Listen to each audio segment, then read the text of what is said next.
Hello. Welcome back to Trading Weekly on Sunday, 19th of October. It's 1 p.m. here in the Eastern Coast. I say here, I'm not here, I'm in the UK, but it's 1 p.m. where you are, Kaye. Yes, How's your weekend been? How's trading been? the trading was pretty interesting the last week, but I think it went pretty well. I mean, certain tickers, performed exactly how we envisioned, and Amazon, which was a ticker last week, even though I know that I lost that against Tesla, it did exactly what we were hoping Amazon would do. Actually, you didn't lose it because I went short on Tesla and it went the other way. Yeah. So you won, Oh, right. technically. Okay. Yeah. Okay. But we'll jump into that a little bit later on, of course. As you can see on the bottom there, make sure you subscribe to Trading Weekly on YouTube. Obviously, we're just a couple of guys looking at charts. It's not financial advice. It's just something we like to do, give our perspectives, etc. And make sure you put your audience requests in the comments as well. We'll get through the tickers, your ticker requests. Probably about 15, 20 minutes or so, standard procedure. Yeah, looking forward to it. I think there's a few tickers out there that have my interest for sure. So maybe we can get some of them up as well. But yeah, no, and massive thank you to Wolf as well for introducing the platform. Really appreciate it. I went out last night and the place was quite loud, so I had to speak up a little bit. So I'm kind of losing my voice slightly today, which is a bit of a shame. But I'm here and I've got a new microphone as well. So how do I sound, Kay? How do I sound? I think you sound amazing, and maybe the folks who are listening to us, they can drop the comments and tell us how you sound. I think you sound pretty good. Fantastic. No worries. We'll get started then straight away. Obviously, massive thank you as well from Man keeps popping back every week. Really appreciate it. We've got a few ticker requests there. We'll get to them a little bit later on. Thank you for joining us once again, Man. Look, let's get rid of that ticker at the bottom there and jump into the slideshow. My trading this week actually was really good as well. Had a positive week. Kept myself well controlled, and yeah, looking forward to next week for sure. Right, let's jump into the stream. Where is it? Here we go. 20th of October, coming towards the end of October already. Wow, Christmas soon, just around the corner.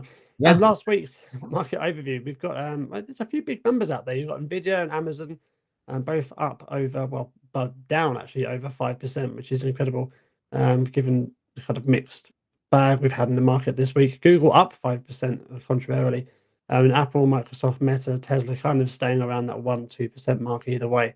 Anything jumping off the page here for UK? Not necessarily. I think it was a pretty flat week because there was a lot more momentum earlier in the week. Then kind of like the momentum got derailed in the middle, and then kind of everything was flattened last week. Like things changed at the end. Yeah, and also we've got earnings just around the corner as well. Which I'm guessing if we move on from this, I think is it next one? There's one after this. So yeah, let me look at this. We're still sitting in fear, which this time last week we were 31.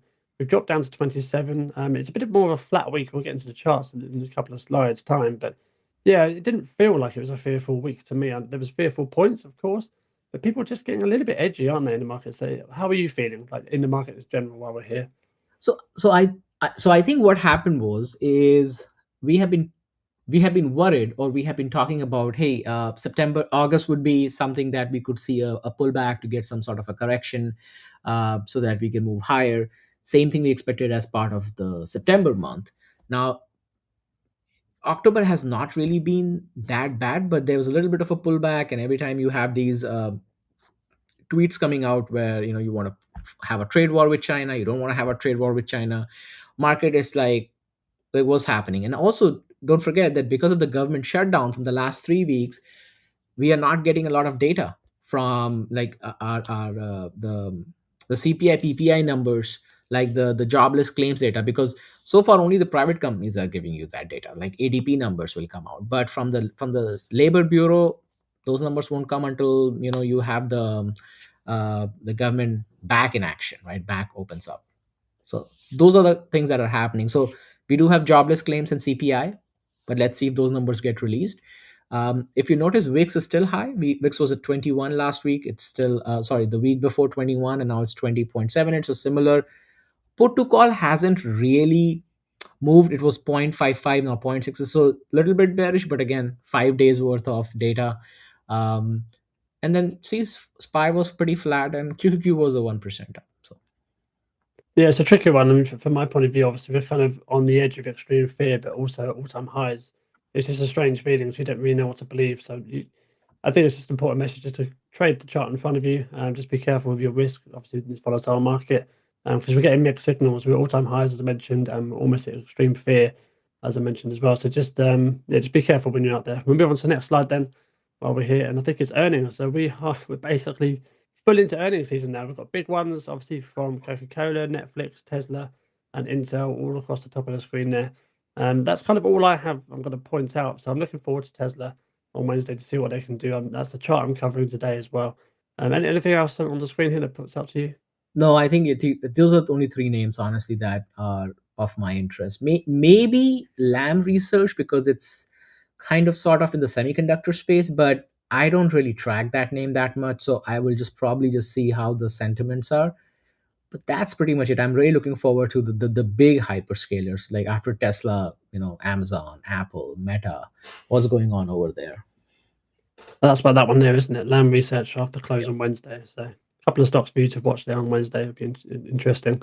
Yeah, okay. We'll move on from earnings. I think the week after is going to be a lot more interesting as well. Yeah. Lots more big names coming to fruition. Right. Okay. So the first charts of the day, we've got SPY daily chart on the left, and we've got QQQ weekly chart on the right as usual. The last week's trading, we kind of mentioned it a couple of slides ago, but it's kind of traded flat. But a bit of a dramatic day on Tuesday, but we subsequently kind of bounced up from almost the lows that we had on Friday. Um, Donald Trump has obviously been saying things throughout the week as he does, but the market generally, at the moment at least, likes it. We're kind of ploughing back above this volume profile here on the right side. So yeah, there's no reason why we don't just keep plugging higher, especially if these earnings reports do come in nicely for Netflix, Tesla, and obviously the weeks after that. And then, of course, on the right side, we've got the QQQ, and I've got a line here at 619. You may not be able to see that in such detail, but at 619, let's say 620 for argument's sake. Yeah, pushing up. We didn't quite get it the week before, but maybe we can make a push towards that 620. I know last week I was bearish, but I had a good reason to. Obviously, with that Friday candle, it was very, very rough. I thought perhaps that might continue, but of course, the market had other ideas. Should I say Donald Trump had other ideas? But yeah, what are your thoughts on these charts that we can see on the screen here? It's Well, interesting, isn't it? I mean, charts are definitely interesting, but I think end of the day, the markets are driven based on tweets. Yeah. So, the Friday candle was, hey, we are going to have 100% tariff on China. In the middle of the week, we are saying, well, 100% tariff is not sustainable. So, I mean, at this point in time, you just take it with a grain of salt.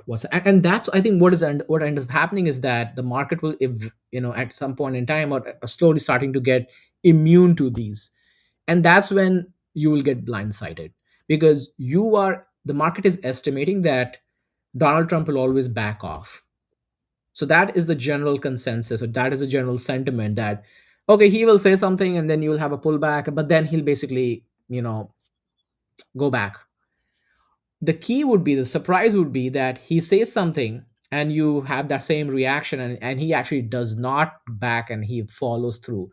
The chance of that happening with China is very low, because, as they say, USA doesn't have the cards for many things. Mm. But if he actually ends up following through, that's going to be the black swan event that most of us are not expecting to happen.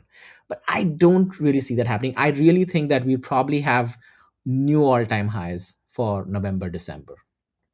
It's That's what. interesting how some data, well, some tweets basically at the moment are running the market, but before that it was kind of CPI reports.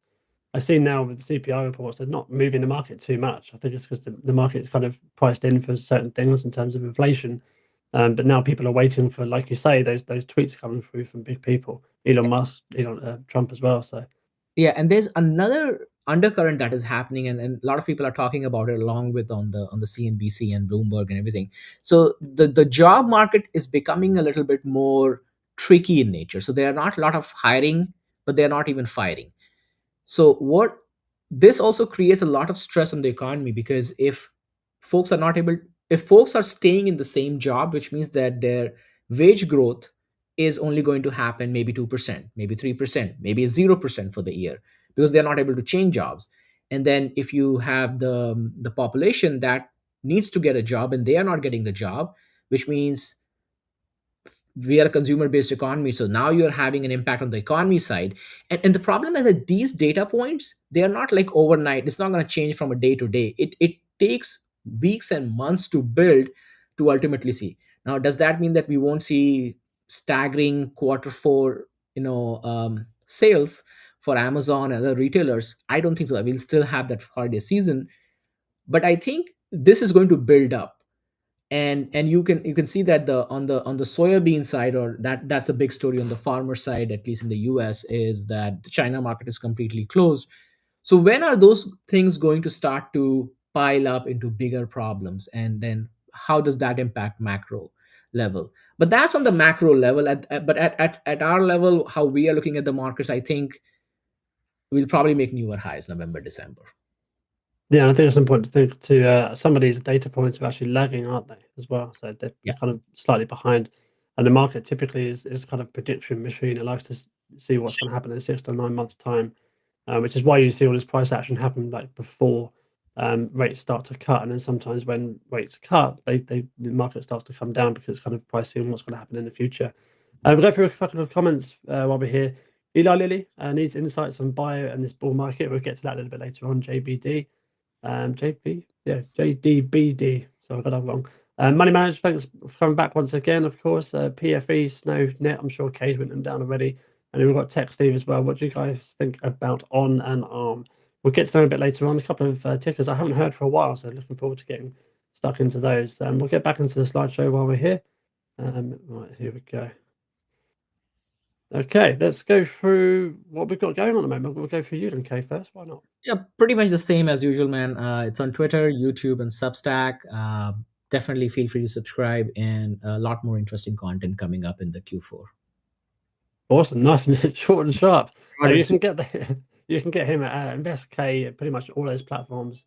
And for me, you've got at Shaun Trades _. I've been told off for not having the underscore before, but yeah, you can get me on X. I post daily there. The charts pretty much every before every market open. Of course, on YouTube as well. I've got a couple of videos coming out around kind of education and psychology. So looking forward to getting them out. You can hear my voice slightly going. So we'll move on to the next slide, and we'll go to our past performance. Last week you did win because I went short Tesla, and Oh, thank unfortunately you a lot. Tesla, yeah, so Tesla went up 3%. Even though Amazon went down 2%, you still won because the percentage kind of goes from there. So yeah, you're bringing it back. I mean, you've won 4 weeks in a row, and you've picked CRWV again this week. So Yeah, that could because be the a setup winner. is again there. Setup is back there. So I'm like, why not? Yeah, awesome. We're looking forward to getting into that. But yeah, a little bit of light-hearted competition we have here. Obviously, we're not picking stocks for that week, and we're more kind of picking them for the future and kind of every week you'll get our thoughts and feelings on that particular stock at the time. Just a little bit of fun that we like to put in every week. We'll move on to the next. Well, what's going on here? I've just frozen. Oh, there we go. So my pick of the week this week is again Tesla. And I'm going to go for the bull side instead of the short side because I know it sounds a bit contrary to what happened last time, but we did have a big red day, but we subsequently came back above this 20 moving average, which is this beige line kind of coming through the screen here. And we finished really nicely on Friday with a bullish engulfing candle. I know earnings are on Wednesday, and obviously it's completely skewed, which is why I've got a couple of lines on the screen here. The estimated move is 8%, so which puts us in a bracket of about 470 to 480 to the upside. If, of course, it goes 8% up, it could be completely wrong. And then obviously to the downside, we're kind of in that 400 to 410. I would probably like it at 400 to 410 because you've got that 50 moving average there, and obviously you have to depend on what kind of comes out with the report, etc. So it's going to be interesting on Wednesday, and I probably won't pick a side or trade it until Wednesday just to get that information from the report and see what Elon says if he's on the call, of course, due to kind of what's going on with the robotaxi event as we've talked about in the past, and then what's kind of happened with like Optimus robots and what the kind of outlook is for that. But yeah, lots to keep an eye on for Wednesday. But I like this stock. I think it's going to be volatile. I think it's going to be fun to trade. But of course, every trade needs to have managed risk. But yeah, just be safe if you are trading Tesla this week. Any thoughts on this one, Kay?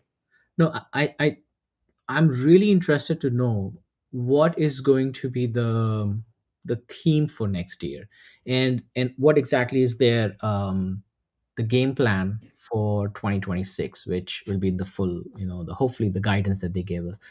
And I told you, right, like 2 weeks back when I was going to the airport in the night, I saw two robo taxis, So I'm not sure if they're going to say something on the earnings call that they are starting to test in other markets, because I think that is what is also needed for the story to get more strength, right? That they are expanding outside of Austin.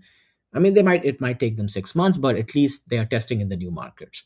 So that would be an interesting key point that I will be looking forward to, because at this point in time, I think the no matter how the Tesla fanboys want to spin the new Model Y that they have launched with $5,000 less, it's really, I mean, people who can buy a $45,000 car can also buy a $40,000 car, and people who can afford a $40,000 car, they can also buy that $45,000 car. So the pricing is complete BS for the value you are getting, because anyways you're going to finance that car, right? So you can get few $100 here and there, manage.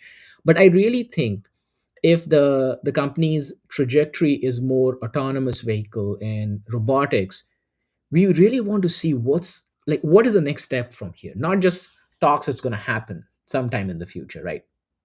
What's happening on the ground, because that is the one that is actually going to help the stock actually get some more momentum and speed towards that $500 target, which, by the way, many analysts are pointing to $500 now. Yeah, I almost put something from tipranks.com on the screen here, which is kind of the average price of the kind of price target for the next year or so. But one person has put $19, so it kind of skews the kind of estimation slightly. But there's lows in the 500 to 600 range, Yeah, which really is not too far from here. You see that green line on the screen there? That's 488. So if you just get back above that, which is all-time highs, then of course the volume will take the rest of it probably to 550, 600. So obviously not financial advice, it's just my kind of thoughts on how Tesla's moved in the past. So there's no reason why I can't do it again. exactly. Yeah, we'll see what happens. We'll see what happens this week. It's going to be an exciting week for Tesla investors and traders. We'll move on to your chart of the week, which is CRWV once again, 4 out of 5 weeks. Exactly. And why do I have it? So I have few talking points here which I wrote down so I don't forget. Well, first of all, what is happening is you can start to see the consolidation that's happening at the range from what 100 and maybe let's say 30 to $35. That's the basically the range. That's where a couple things are happening. One is the fib level is zero point 0.5. That's retracing every single time back to that spot.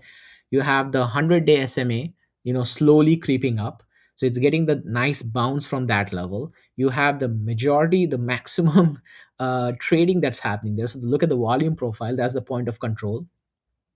So what does it show us? It shows us that we are in an equilibrium, right? We are neither when we are basically not going below this level because buyers are stepping in, and then as soon as we are reaching that 140 level mark, sellers are starting in to kind of sell. So there are a couple things that's happening. So this is the consolidation phase before either you'll get an expansion, which most likely is going to happen is because the AI trade is still in the play. Everybody is still talking about build up, because a lot of other companies and stocks are actually going to get impacted if there is any change in the narrative. So as long as that narrative stays intact, this consolidation of CoreWeave at these levels are basically a setup for the next leg higher. And then if it breaks that 145, which is getting rejected few times, you will probably see a much violent gap up to the levels of 150 and 60s and so on. So I wouldn't be surprised that we would end up making a newer high, barring any change in narrative. And this is all narrative going on over here. As long as the narrative is there that yes, AI demand is there, we will see an expansion from these levels. But on the other side, if you do see that we see a continuous break below the 100 SMA and it's not holding that, then there might be an opportunity where you would like to hedge your bets with a put. So that's how I'm seeing the chart. Not saying next week you're going to have like a breakout or a breakdown. You might wait until the earnings, but this is something that's building up which could lead to that expansion. Yeah, and you've been saying this for quite some time as well, because like I mentioned, you've had this 4 out of 5 weeks, which on the screen here you can pretty much see the last 5 weeks have traded ever so slightly up, but also in a consolidating sort of pattern. And I still like it. I've still got shares. I'm still looking to possibly add more, especially kind of with the technicals we can see on the screen here. But if it was to come lower, like you said, I think I had 120. I think I spoke Yeah, about last week. yeah, exactly. on 120. I quite like if it does dip down, but I like the strength it's holding. I think it's important for viewers to understand that if the resistance is very, very strong, but if, of course, if we do get above that, that turns into strong support.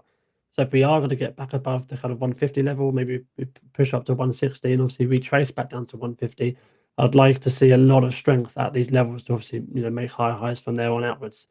I really like CoreWeave as always. Maybe sometimes I'll pick it in the weeks coming up. Absolutely. But I also like the story as well. It makes a lot of sense, especially if it's AI driven, which is obviously what runs the market at the moment pretty much. Nice RSI as well, kind of coming back down to normality around about that 50 mark as well, as you can see on the right side here. So yeah, I like CoreWeave. I really do. I'm sure lots of other people. Put it in the comments if you are watching, if you like CoreWeave. Kaye's pick of the week this week. Okay, awesome, fantastic. We'll move on to the. Well, actually, we'll answer this question we've got on the screen here first while I sort out the slides. But yeah, let's take that off for now. And we've got a comment here from NASCAR All Out, which is, what are the characteristics of stocks that see 10x moves intraday? Well, that's, I mean, volume would be the main characteristic, I would say. It's a bit of Volume his, definitely drives it, yeah, and some sort of I mean, the news, which is a catalyst that would drive it, like the sentiment. Um, it's not something you can predict. It's just something that happens. and I mean, I don't Often know, on leverage. as a retail trader, for your long-term longevity, is like, do you really want to? I mean, I think my heart cannot take a 10x move intraday. No, Um, you'd be on leverage. You'd have to be on leverage, surely. yeah, it's like, Yeah. I don't know. I would be sweating definitely if I have a 10x move intraday. But all jokes aside, I mean, volume is the case, and then there's definitely some sort of a news, and there's definitely insider information happening. Yeah, I wouldn't go looking for these trades because although some of them do happen, obviously they're often on leverage, and I wouldn't go looking for them. I'd probably go for a bit more of a steady strategy personally, but that's just me having my opinion, of course, and you're probably the same. Yeah, I so if you look on YouTube, you look on Twitter, there are all sorts of traders. Like, folks love the zero DTE. They have a thrill, and they're successful. There is like really no reason to doubt that they're not successful. But I think everybody has a different risk management. There are different types of traders. Like, people, like, primarily a tech trader, and in the SaaS space, I generally am in that space. I don't have much interest in, let's say, food or healthcare or other, uh, some retail here and there. But there are other folks that who just love dividend, or they are dividend traders, right? They are doing dividends and they are Mm. trading. And then there are people who are, all sorts of, they'll trade wide variety spectrum. So there are different types of traders, and you just need to find what kind of a trader you are and what's your risk management. That's really is the key here. You need to know what you are good at, and what do you like and what do you prefer. I don't like a 10x intraday, man. My heart cannot take it. No. We'll move on from that one then. And thank you for the comment there. And there's a couple more comments in this sort of thing, but I think we should move on to people's charts now because that's the segment that we're going to be covering. So yeah, let's jump into the audience requests. Obviously, keep them coming in. We had quite a few suggestions, so we'll get through those. And obviously, when you put yours up, we'll get through those as well. So what's up first, okay? First is the Boeing BA. We haven't looked at this one for a while. Looks like it's I don't know what to make of this. Do you trade this one much at all, or not so much? No, I do have positions for long term. I did not want to be a long term, but I ended up getting stuck in a long term position. So you can call it a bag holder for a second. Um, but this has been since, it was 2019. I had a position open. So the whole debacle right before the 737 drama, and then COVID hit, and it's just been a downhill story for this stock. Um, with that said, I think their latest change in management, and this is a very big company, very different type of a company. It will take time for the management to change. They also had a partnership with Palantir, so I really hope that all the changes that they're bringing in will eventually turn this company around. But that is also reflected in the stock price, that it's on the steady up. If you look at it, I mean, the stock has been steadily climbing for since April, barring that dip, the stock has been climbing up. And so if you actually built a position at the lows, you're sitting pretty on BA. But for folks who invested maybe 5 years, 6 years back, they are like still bag holding the stock.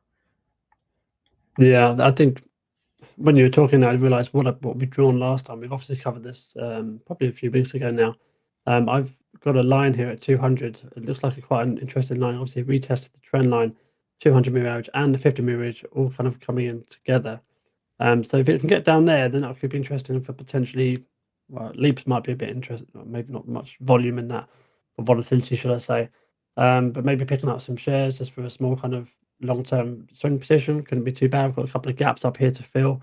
Recently filled this one, so it does have a history of filling gaps. But yeah, I mean, there's definitely food for a run there. If that makes sense. Probably not Yeah. even a thing. Yeah. Yeah. Okay. Well, Is APH. This is the first time I'm saying so. Amphenol Corporation. What does it do? Let's see. we've obviously looked at it before because we've got a few lines on the screen. This is the It's weekly chart. electronic components. So they are a subsidiary, design, manufacture, electrical, electronic, fiber optics, connects the US, China, and international markets. Okay. And while you're looking that up, so just to give you a little bit of a background, it's $150, $153 billion market cap. So not a small company. They do pay dividend, and their dividend yield is 0.53. So nothing big on the dividend side, but still it's a dividend paying company. And short interest, you'll be surprised. Just take a guess on the short interest of this company. 2%. 0.77, what, less than 1%. I wasn't far off. That's not too bad. No, exactly, yeah. And pretty strong performance year to date, 80%, 81%. Yeah, I mean the stock's been going really well. The only thing I would say is obviously while all of this is going up, this is fantastic. The actual relative strength is actually coming down. So perhaps at some point it does give way and we get a bit of a dip, maybe down towards this 111 level. That would be a good time to, in my opinion, add to the stock or add to the position if I had one. If it's been going on for quite some time, that's probably what's that, about 15% drop. So that's quite healthy. And the earnings is next week on 10/22. So Oh, okay. Yeah, okay. Oh, yeah, I see it on the screen here now. So that would be a report to watch. What did I just do? What did I do that? Anyway, and while you're fixing that, they have a record of not missing an earnings report. However, they're going to, their estimate for revenue will be slightly lower than the previous quarter, and the same goes with the EPS. However, they have a 14 up revision, a lot of hold ratings from the Wall Street though. Okay, yeah, interesting. Not one I'll be trading, but it's one that's interesting to kind of add for long term potentially. Okay, what's next? Yeah, next up is UNH. If you are watching, don't be afraid to put your tickers in the comments. We're happy to look at anything. We've had some strange ones in the past. We've also had some normal ones in the past. So, yeah, don't be afraid to put your tickers in. UNH, you talked to this one because you're a bit more active, I think, in trading this one than I am. Yeah, so as you can see, it already filled one gap. And we talk about gap fills on this channel pretty much all the time, right? It is eventually going to fill that gap, the first gap as well. The question is when. And if you are swing trading this is going to be, first, it's a value, it's a good value stock, right? It's United Healthcare is the biggest health insurance company in the United States. It's now it has dropped down to 320 billion, but it was, I think, over a 400 billion dollar company at one point, of 450. So a pretty large company. I think that was definitely an overreaction on many accounts for UNH, and I think that was a great opportunity. And now everybody on CNBC, all the gurus are now suggesting you to buy at these levels. I still think that there's an upside. You could continue to build a position. I think 200-day SMA will be a challenge to break, and I think a lot hinges upon the ACA credits, which is the credits that are expiring. So how this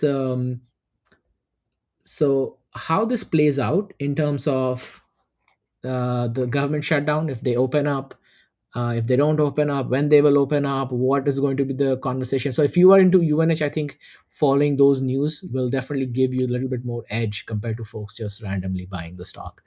But hey, you're buying a value company below its 200-day and 300-day SMA, and you still have a potential for a decent return from here onwards.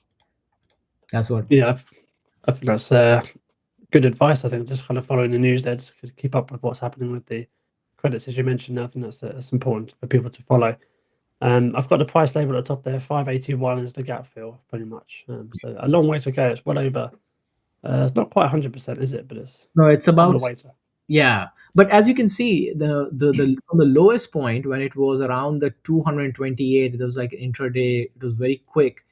From there to the first gap is 147%.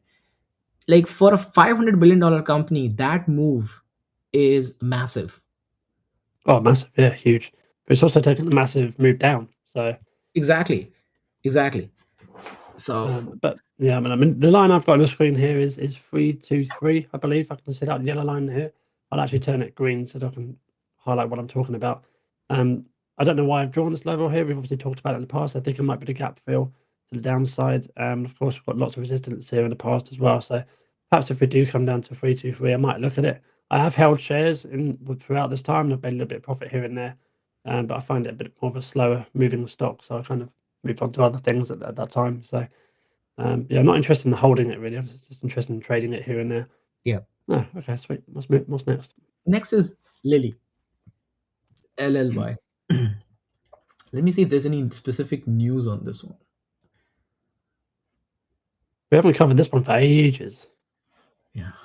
So Lovely. seems like Eli Lilly falls on or for, I don't know how to pronounce this, FDA voucher exclusion, Trump on weight loss meds. So there's always something to do with the something is always going on. So this is what happened. So during a press conference in the Oval Office to announce price cuts for the vitro fertilization drugs, Trump hinted that he is eyeing discounts for NVO Ozempic, approved for type 2 diabetes but used off-label as a weight loss therapy. So I'm not sure how that is related to. Is Ozempic Lilly's product? No, right? That's a Novo Nordisk product. Yeah, it's in the same bracket though. I mean, Hims gets affected by what Lilly does as well. So they're kind of all in the same sort of bracket. They do different healthcare kind of medications. I've got a comment here from Ranking Insight on the screen here. Shaun trades. What indicators are you using here? What are the EMAs, SMAs, etc.? I'll start from the SMAs I've got on the screen. Not SMA. I've already started wrong. The EMAs. So I've got estimated moving average here. No, exponential. Sorry, Exponential. Yeah. exponential estimated. I literally always say that, even in my videos. I always cut that out on my post edit. Exponential moving average from 20 to 50 and the 200 kind of flowing through the screen here. I don't use them to trade. I just use them as like a trend indicator, just generally. Making sure that if you've lost a smaller time frame, I make sure it's ticking in the right direction if I'm in a particular trade. And quite often I'll trail my stop loss up behind the 20 moving average. To say this stock broke out, it went up to kind of 1,000, something like that. Obviously, the 20 moving average would kind of follow up behind it, and I'll just trail my stop loss up behind that as an example. Down here, I've got the RSI, just very simply. I've got the MACD as well. Again, I don't really use them to enter trades. I tend to use the trend lines and support and resistance as entries, and obviously volume as well on the right side here. This one is volume profile, which I think is paid, but you can see, well, if I get that out of the way, VRWP. There you go. Visible range volume profile. If you can see that, just about see that in the top left-hand corner. So hopefully that helps you. Going back to the chart though, I would like to see, this is the weekly chart while we're on here. I would like to see very simply a proper break from either to the upside or to the downside. We are above the 20 and the 50 moving average and lots of volume on the right side. So the likelihood is we get a bit of a bounce to the upside here, which we've kind of done in the later parts of last week, which is nice to see. But I really want to see that break to the upside from the actual trend lines. I have to be a bit more patient here, get that break, maybe a retest, perhaps it's intraday or intra-week. Get that retest, and then we can really make a move towards that kind of 1,000 to 1,100 mark. That would be ideal. So I've written this down on my. Well, I'm going to write this down on my watch list for this week for sure. And the earnings is 2 weeks from now on 10/30th, October 30th. That is this vertical line Kaye is talking about there. So not far at all. Yeah. Awesome. What's next? Next is PFE. I think that's Pfizer. It is, yeah. Ooh, healthcare names Yeah, today. today has been a healthcare. Well, we have some non-healthcare coming up after this. Let's see. Okay. Pfizer. Pfizer is reporting earnings on 11/4, just so you know. Yeah, so a couple of weeks. Mm. That is also the vertical line on the screen there. It's had a really interesting couple of weeks, hasn't it, really? More actually 3 weeks. Pumped up really nicely for a couple of days. That must have been news related, and subsequently come all the way back down and below the moving averages. So it's not ideal, this price action at all, especially if you're bullish for the long term, because it's just rejected this line of about 27 and just come right back down, even below the moving averages, as I mentioned. I'm not excited about this at all from a trading point of view. Anyway, what are your thoughts? I think, yeah, I tend to. I think for me, I personally find healthcare to be very a complex subject. So half the time I don't even understand what's going on. But you actually have a good comment from Ranking Insight on why the price moved for Lilly. If you want to pull that up. Yep, it's up on the screen. So we've got Zepbound is Lilly's competitor to Ozempic. So anything Trump says about GLP-1s will have a huge effect on two companies, Novo Nordisk and Eli Lilly. So yeah, definitely worth keeping an eye out for. I think it also affects HIMS, if I'm It not does. wrong. It does because Just the general. I think that Yeah. was another reason why I think Novo broke the contract was because HIMS was also pushing the generic version of these weight loss drugs. And then I think Novo also had a tie up with Costco where Ozempic will be available in Costco. Wow. Lots of battles to be had, for sure. But going back to the PFE chart, if we do get some more negative price action, I do expect this trend line to be broken to the downside, and perhaps there's no gaps to fill, but perhaps just coming down to a bit of volume, which again, there's not really much volume. I'm just not interested in this stock at all. Sorry to whoever brought this up, and that's probably not very helpful, but maybe it is helpful. Maybe it's a confirmation of don't get in this trade. But yeah, we'll move on. What's next? Next is Snowflake. This is one of yours. Yeah, Snowflake. One of your picks. Is it one of your picks of the year? Well, Snowflake was one. Tesla, Nvidia. Let me see what else. I think there was Uber. Uber, yeah, Uber was one All of them for sure. did well this year. Let me see. So yeah, Nvidia, Tesla, Google, Uber, and Snow. Those were the top 5 picks for the 2025. And you're doing all right, aren't you? Yeah, I will do. But see, I mean, from a Snowflake standpoint, I think what the market is starting to realize, or I think we had definitely had an overreaction on Snowflake. And since we talked about Snowflake last year, we were in the range of the $100 range, $120 range. That's when we were talking about Snowflake. The stock is basically doubled from there if you think about it, right? It's like 133% up since we brought this up last year. And there are, of course, other stocks in the market that have given you 500, 600%. That's not to say that Snowflake is also a much more a company that at least we trade often. I think their earnings are going to come up. When is their earnings coming up? 11. I've got the 26th of November. Yeah, and I think they are going to be expected to beat the earnings because we have a 38 up revisions on the stock. So out of the 41 analysts covering, 38 are saying they're going to beat the earnings. So nothing to be surprised about. And I think the same question: what are they doing on the AI, and how are they monetizing the AI? Because now it's Yeah. all monetization aspect, just like Salesforce and other SaaS companies, right? How they're monetizing it. I mean, I can give you an example. It's not related to Snowflake, but in the SaaS world, all these other software companies. So, I'll give you an example for Monday.com. So, one of the way they are monetizing it is they are building these features, AI features within the tool itself. And what they are doing is they are selling these AI credits. So, what they'll do, they'll say they'll give you 500 credits free, and they'll say, okay, these are the different, let's say 5 AI features, and you can use these AI features. Every time you use the feature, you'll use a credit.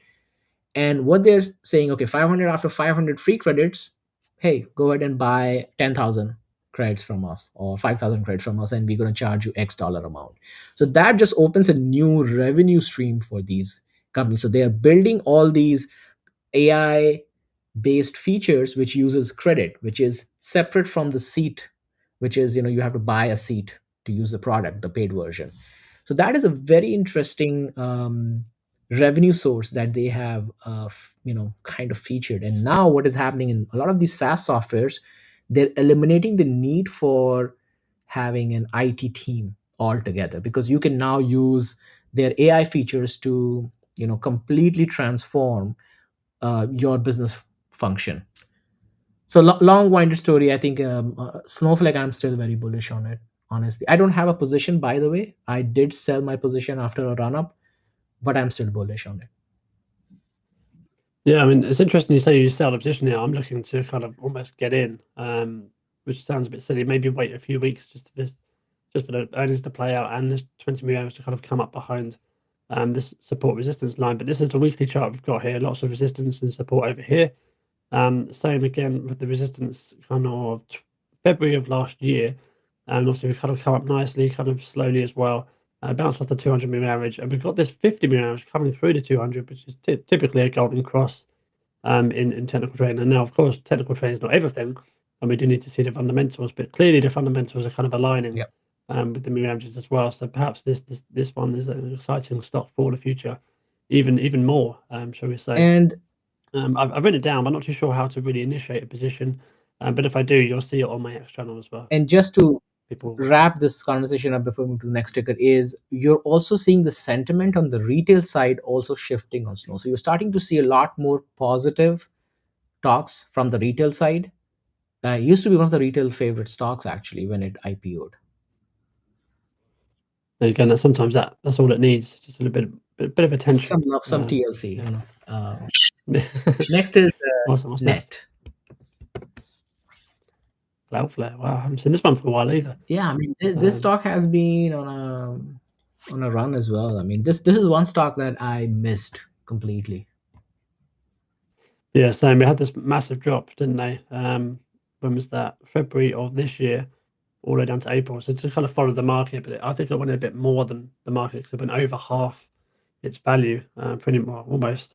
It just roared back, obviously along with the market, but in quite incredible fashion.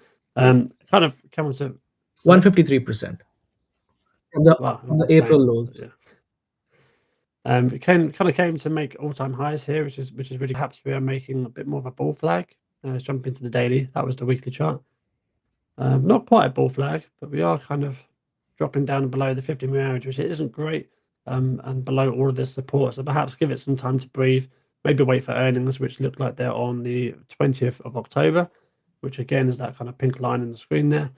So yeah, I think probably waiting for this stock to kind of play out over the next couple of weeks and waiting for that news report, earnings report, should I say, would be the best way to look at this one, I think, in my opinion. Would you agree with that?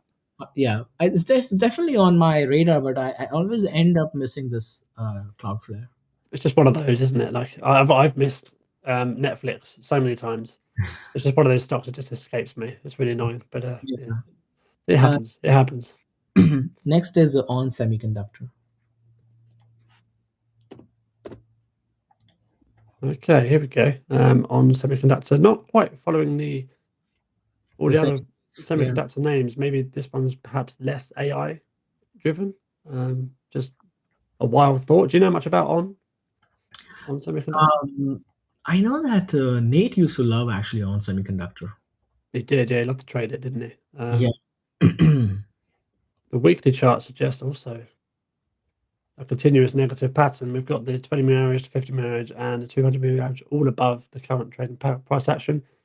Well, not quite the 20, kind of thereabouts. Lots of volume here. Perhaps if we can get through this volume, you can make a push up to 70. But still, there's too much negativity. There's too much resistance, should I say, in the way for me to kind of get into this. Yeah. Yeah. Even ultimate trend line, yeah. I mean, if I'm looking at the fib levels, I would say that we are at the 38, so we could actually see a climb towards the 50, which could be a $3, right? 52 to 55, that play. with the earnings. But yeah, it's an interesting, especially the these some of these candles on the on, these huge red candles. Yeah, it's one here. Like look at the, like they are really engulfing the entire chart over here. It's like, This one here is not even earnings. That's just yeah, a big drop from 64 all the way to 54 in a couple of days. That's almost 10%, almost 20%, should I say? crazy. Yeah, a tricky one. I'd rather trade Nvidia, AMD, those names, to be honest. I think they're a little bit more reliable. Not reliable, but just a little bit more reliable when it comes to semiconductors, for sure. Yeah. Okay, what's next? Next is ARM. Another semiconductor related name. Yeah, and Uh, they started to gain a little bit more traction. I'm also noticing a lot more channels talking about ARM now, on X as well. So that's interesting. I wonder why I've got a line here already, but I don't know why I would have drawn it there. I've not looked at this stock for a while. I know it came up about 3 or 4 weeks ago, Yeah, so that must be related to that somehow. I think so. So we've got previous all-time highs. I think this is, yeah, it must be at 189, let's say. So maybe we're making a move towards that. We've got earnings just around the corner as well at 11.5. 11.5, Yeah. which again is the pink line on the screen there. So perhaps we can kind of make a move into all-time highs, which again is this line here, but I'll just make it green for reference. So all-time highs is the green line. If we can make a nice move towards that, kind of almost playing into the earnings report, and then what happens then is a complete, it's a binary event, as we've spoken about many times on these streams. It can either go up 10%, down 10%. For example, I wouldn't be playing this. Well, I could play it into earnings potentially because it is above the moving averages. It's above these highs, so you could potentially take a trade here. But I see other more appealing opportunities. But what would you do in this situation? Would you just leave it alone, or Um, so the one way that I generally look at earnings trade is I tend to play the same tickers on earnings. So this is not something that I have done before. So if I want to play this one, I will have to actually kind of like look at the older earnings trade. Now, here's an interesting data on that. Um, I was looking at the performance for ARM since they have went IPO'd. They have not missed a single EPS or revenue until the previous quarter. So previous quarter they missed on the revenue, and their EPS came in line. And I think that's probably one of the reasons. If you go look at the previous earning, did we have a drop on the previous earning? Can you see that? we did? Yeah. So this Yeah. this is the previous earnings here. We had a drop from 161 on the day it finished 141. So pretty big drop. So that was very interesting, right? That's probably also, so unless you follow the company itself, is what was the exact reason why it dropped? I don't know, honestly. But honestly, I mean, I don't know. It's like I probably am not going to trade this one. I mean, I would sit out to after the earnings. Yeah, I I mean, I like this little move here. If tomorrow it had a bit of negative price action down to 160 or 159, or even Tuesday or Wednesday, I wouldn't hate getting into this just for the run into the earnings. With a nice tight stop loss around 150, so it's not too bad. You could probably buy some month out calls as well, potentially, depending on what the volatility is like, the volume is like. In terms of buying calls going into earnings, have you experienced any of that in the past? I'm sure you probably have. Yes, the problem is if you are buying the calls that are expiring on the week of earnings, um, most of the earnings they get reported after hours. For most of the companies that at least I am trading, only few of them actually report before market open. And if it's like a Wednesday, Thursday, the theta decay will basically kill your entire trade if you're not fast enough in executing that trade, whether it went your way or not. So the way sometimes we play earnings is, instead of having the options expiring on the week of earnings, you're looking a week or 2 weeks out from there. So that gives a little bit more time leverage that you have on that trade. Um, but the problem is, if it goes against you, that pretty much is going to take off the entire value, unless you have a very good tight stop loss to get out of that trade. I think that's good advice. I'll take that on board for sure. Maybe not. Okay, we've got 8 minutes left. We've probably got about 4 or 5 tickers, so we'll rattle through these last few. Obviously, we'll get to. I've got a comment on here from Kel's Grow. Intel will definitely at least aim to finish with that for sure. So don't go away just yet. Oh, didn't mean to do that. I've got a question. Here we go. Anthony Aranda, how you think BYND is going to do? Respects, thank you. Oh, the Beyond Meat. We'll get to that. So we do that after Intel. So we'll rattle through the next few. What we got next? Okay. Next is PLPC. It's Performed Line Products Company. It's $225.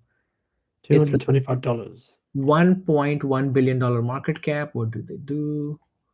They design, manufacture products and systems that are used in construction and maintenance of overhead, ground-mounted, and underground networks for energy.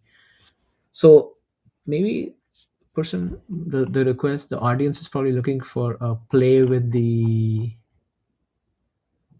electrical components and equipment. Okay, interesting. It's had a pretty interesting week. So we started obviously a big red day on the Friday before, which was obviously what the market produced, and then Monday we started at 206, let's say 207, and we kind of finished at 225. So it's had a really good move this week. So there must have been some sort of news come out. I've got no badges down here that suggest that, but So they definitely declared a dividend, but I'm assuming Okay. this was already a dividend-paying company. It seems like it, doesn't it? It's that kind of industry. Oh, so seems like there is some sort of a revision that came by, I think, some company. They delivered a strong Q2 result with revenue up, blah blah blah. Okay. So what the normal volume is like. Let's have a look. Yeah, the volume has definitely increased, but it's seen more volume in the past. So perhaps it could be a nice indication of continued volume to the upside. That's what I would like to see for the trend to follow out. If the volume was to kind of deplete slightly, I would definitely look at this 201 level, maybe even 205, that sort of area to come back down and retest and move higher. And that would coincide with the 50 moving average, which has acted as support in the past, which you can see here on the screen. And again, here on the screen, obviously a few more times in the past as well. So probably not the 20 moving average that I would be looking at. It's definitely the 50 moving average. So this sort of area here, let's draw a circle to kind of show what I mean there. Okay, what's next? Next is AMKR. Core technology, is that right? Mm-hmm. And what do they do? They are into semiconductor as well. They provide outsourced semiconductor packaging and test services in US, Japan, Europe, and Asia Pacific. It offers turnkey packaging and test services, including semiconductor, wafer bump, wafer probe, wafer backgrind stuff. Okay, a lot of stuff they do. Okay, let's see. What is their earnings? In the last year, the volume has definitely increased, just generally. You can kind of see it on the screen down there. You carry on. Yeah, no, so basically their revenues did bump up from 1.3 billion to 1.5 billion from Q1 to Q2, which actually bumped up their gross profit as well. And let's look at the net income went up from 21 million to 55 million. So wow, so they're profitable. Yeah, and let's see. And on the rating side, Wall Street has a buy rating, but majority are on the hold for this. Yeah, I'm not surprised with the run they've had. It's been over 100% since April. This is the weekly chart we're looking at. It's above all 3 moving averages. We're getting a nice turnaround, obviously indicating a potential golden cross coming up. For the weekly chart, that's pretty good. But I would hesitate to buy here for sure, especially for the shorter term. Maybe for the longer term, it doesn't matter too much if you expect it to come back up to 43, which is a good kind of 30% away. But I think coming back down to this sort of level, this volume, we can see around that 26, 27 sort of area. That would be quite nice to see, I think, in in the following weeks to come. That's probably about a 15% drop thereabouts. Let's have a look at that. Yeah, yeah. And I think from Yeah, 15%. the brief 1 minute, 2 minute of a quick surface level research we did, seems like that this is more of a trade because of your primary semiconductor, bull run that we are having. So these, of course, any all the companies that are somehow providers, vendors to these larger companies, they're going to benefit as well. So I can totally see why folks are starting to look at these other plays apart from your traditional Nvidia and AMDs of the Yeah. world. Is this one that interests you then, or not? It's definitely going to be on my watch list for sure. I'm definitely going to putting it on my watch list, but I don't know enough about it to make um, educated guess here that whether I want to get into for long term or medium Nice. term. I Yeah. know we said we are going to rattle through these. We actually spent quite a few minutes on that. Let's rattle through these then. What's next? UROY, it's uranium. So Okay, this is a very small penny stock. It's $4. We've come up to all-time highs ish recently. This last week, come up to 537. I would say, I don't know. I wouldn't say anything. It's a penny stock. It's hard to predict anything. I mean, Friday had a 10% drop day. I would probably expect it to continue downwards, perhaps towards this 50-minute average. But of course, it's hard to say. Yeah, I'll be staying away from this one personally. Maybe the gap fill here. yeah. Okay, what's next? IOVA, it's biotherapeutics. It's less than $1 billion market cap, so it's also a penny Yeah, stock. $2 stock here, building a nice base potentially. If you see this stock kind of moving forward, definitely aiming for the gap fill here, kind of 521, which is well over 100%. The risk to reward on this is not too bad. If you kept a nice tight stop loss, perhaps maybe down to 194, you're only really losing 10%. If you're a very small part of your small part of your portfolio, sorry, that's not too bad, I think, to have as a potential trade moving higher. Maybe not even the gap fill. You could probably just come up to this kind of $4 level, which is the most recent big high that we've had back in July, which is not actually that long ago. Okay, And, what's next? one thing that before we jump on, I think the one way you could play it is to not tie up your capital on buying hundreds and hundreds of stocks, right? You can actually just use call options, long dated call options. Perfect. Yeah. That way, if you are looking for that maybe upside that happens that might not be tracking, you will be able to cover that just in case that happens. And then if you lose, you're only losing the value of the call option that you're buying. So you can actually lotto it as a call option here rather than tying up that much cash. Okay, moving on to the next one is NKLR, which is also a $1 billion company. And what do they do actually? They're very new. Micro Literally, nuclear reactor. Okay. I'm not going to suggest anything on here at all because it's Yeah, there's not 10 enough. candles on here. Exactly. Next is INTC, Intel. So here we go. Big one. They promote earnings, I think, on Thursday. Is it earnings on Thursday? Yeah. Wednesday or Thursday, I think they're reporting earnings. Yes. Yeah, Thursday after the market close. We've got that line on the screen as usual. Obviously, they built a massive base recently. I think we spoke about this last week, actually. Do you want to talk to this one? It's more so your sort of stuff. Honestly, I think after the U.S. government has taken their stake in it, and I really think that they have to start to deliver results. It's not just the backing, right? Because most of the run up that happened was because the government taking a stake in the company. It's not because that they started selling more. They actually did miss on the top line. They missed their EPS by 11 cents. So hopefully that we will actually have a positive EPS this time around. That's what they are expecting, and the revenue will be 13.11 billion, which is higher than the previous quarter. Unfortunately, there's a 25 down revision on the company from the Oh, analysts. that's Out of not the good, is it? 28, 25 are saying basically saying it's going to go down. That's interesting. You don't normally get that sway to the downside, do you? Especially for such a big name. Yeah, but also this run up was basically on the sentiments that the US government has taken a stake. It's not because the company is performing.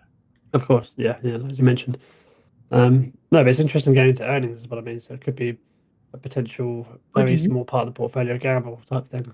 Yeah, but let's say if we see that reaction, and then generally we revert back to the mean, where it starts to pull down towards the 50-day SMA. That's you could play as a put That's if what I you mean. don't. Yeah, that's what I'm thinking of doing. Yeah, Right. I mean, puts into earnings.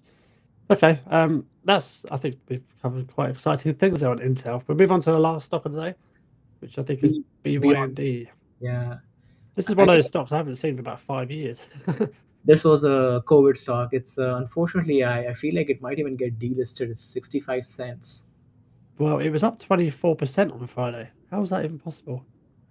Must have been a short interest. Okay, it went from 54 to 64, so that makes sense. Wow, this stock has been really beaten up. I Yeah, mean, it's wow, where's the lows? Is this ultimate lows? It is, yeah. my God, what happened to this company? they Did they they stop selling meat or something? Or not No, meat, so should I they say? used to make, revenues in 300 million, 400 million, like in 2022, 2023. Their last quarter's revenue was 75 million. It's basically contracting. At this point in time, they probably will get delisted. Um, or they'll have to do a reverse split, right? There's not many options on the table here. No, I mean, I wouldn't be trading this. Even YOLO calls just don't seem that likely at all. Because see, YOLO calls works in biotech.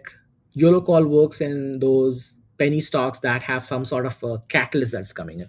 Unless there's a Yeah, catalyst where this company is being bought by another company, or for some reason, I would just stay away. I mean, I think probably will get better ideas for those YOLO calls than just going with Beyond Me. This is pretty much a dead business at this point in time. yeah. So, okay, we'll finish there. I think that's enough. Hopefully, that's all right for you, Anthony. Where am I going? What am I doing? Here we go. Get rid of that.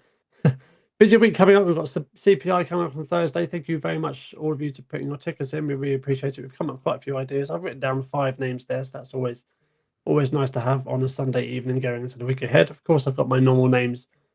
Kaye's got his normal names as well, but we always like to see more stocks, and hopefully we've provided enough insight to give you a bit more perspective with the week going into and in October, of course. I'm kind of rambling a little bit. I told you I lost my voice, but yeah, make sure you obviously look after your trades, you manage your risk well going into this week. It's going to be very volatile as always. We've had lots of big moves in the last probably 3-4 weeks now. And dangerously enough, it doesn't seem like it on the surface of it. The market's actually moving that much, but the volatility is coming in, the emotions are coming in. So I think we're due for a potential rough market ahead, not to the red side, but just rough in terms of volatility, should we say? I am kind of rambling a little bit. Kate, let's have you take us into the close here. But I just want to say thank you for everyone watching from my side, and obviously a massive thank you to Wolf as well for support the stream here today and continuously on to the future. So yeah, Kate, take it away. All right. So I think the key is that if you don't trade earnings and you don't feel comfortable, I think stay out of earnings. There is really no need to take earnings trade. You can always sit it out. And then I think the key names that we talked about, all the folks that are reporting earnings like Intel and Tesla and Netflix. I don't see many users actually asking for Netflix, but Netflix is a pretty solid business, honestly. But anyway, so with that said, stay safe, enjoy your trade, and we will catch you next week. This Yeah, this week we next. did not miss a single ticker. Yeah, no, we didn't. We had them all lined up and we got to all of them. As Kay mentioned, obviously we'll be back next week, 1 p.m. Eastern time, so make sure you get in for that. When do your clocks go back, actually, Kay, over there?